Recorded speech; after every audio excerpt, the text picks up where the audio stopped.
का आध्यात्मिक अर्थ,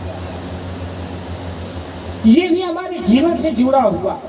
भारतीय दर्शन में जो इतिहास है, जो महाकाव्य है, चाहे महाभारत हो या रामायण है, ये कोई इतिहास नहीं हो, काव्य है, किसी कवि की रचना है। यथार्थ हो या ना हो, लेकिन उसका यथार्थ जीवन में हम रहस्य खोल सकते हैं, रहस्य जान सकते हैं। जैसे में देवकी ही ये शरीर है, देवकी शरीर का परिचायक है, वासुदेव ही इस शरीर का प्राण का संचार है, ऊर्जा ये प्राण है, और कंस ही अहंकार है। ये जो देह है, जो शरीर है हमारा, ये क्या है? देवकी है। और शरीर के साथ साथ अहंकार भी जन्म लेता है, और वासुदेव ही प्राण ऊर्जा।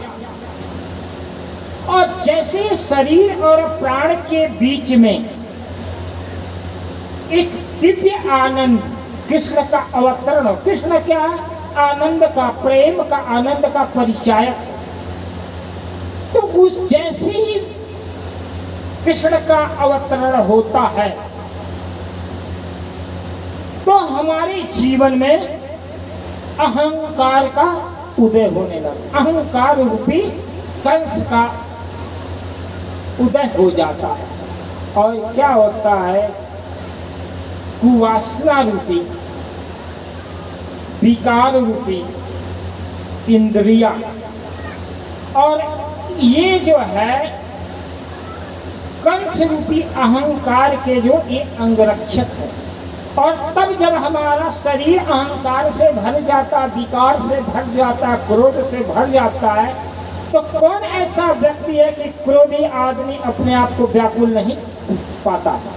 जब जब हम मन में क्रोध पैदा करते हैं, मन व्याकुल हो जाता है। जब मैं वासना पैदा करता हूँ, व्याकुल हो जाता हूँ। जब मैं लोभ पैदा करता हूँ, व्याकुल हो जाता है। जब भी हम इच्छा वासना जगाता हूँ, मन व्याकुल हो जाता हूँ।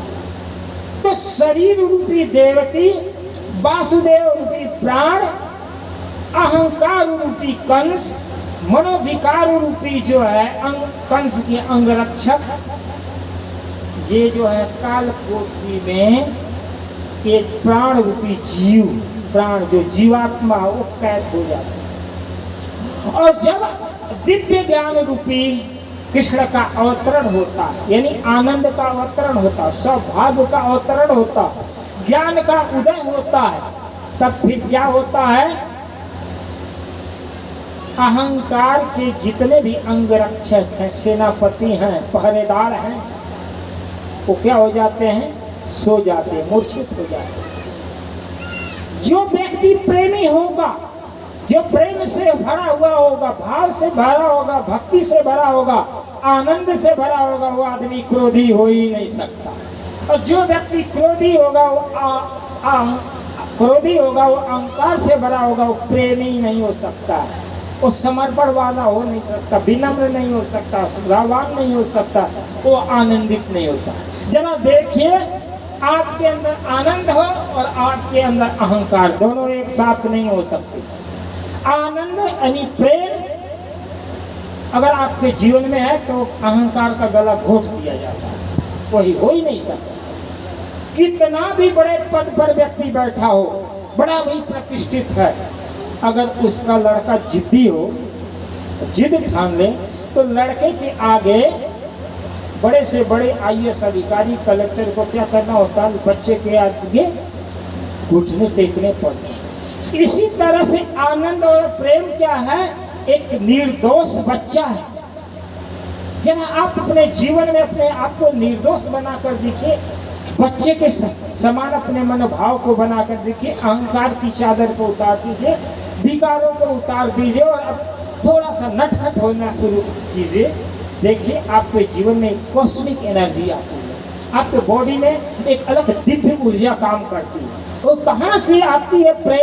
प्रेम की धारा, प्रेम की अजस रेखा किरण आपके जीवन में कैसे आती, आप कल्पना नहीं कर सकते। तो जैसे ही आपके जीवन में आनंद का पदार्पण होता है, दिव्य ऊर्जा आती है, मंगल की भावना आता है आपके जीवन में, तो क्या होता है, सारे अहंकार के जो पहरेदार हैं, कंस रूपी अहंकार के पहरेदार है, वो क्या होता है, सो जाते हैं, सो जाते हैं। अर्थात जब आप आनंद आत्मा की तरफ, आनंद की तरफ, शक्ति की तरफ, दिव्य शक्ति की तरफ अंतर्मुखी होते हैं, तो जो ये इंद्रियों के जो विकार हैं, जो इंद्रियों के विकार हैं, वो इंद्रियों के विकार शिशुप्त हो जाते, इंद्रियां क्या हो जाती, अंतर्मुखी हो जाती।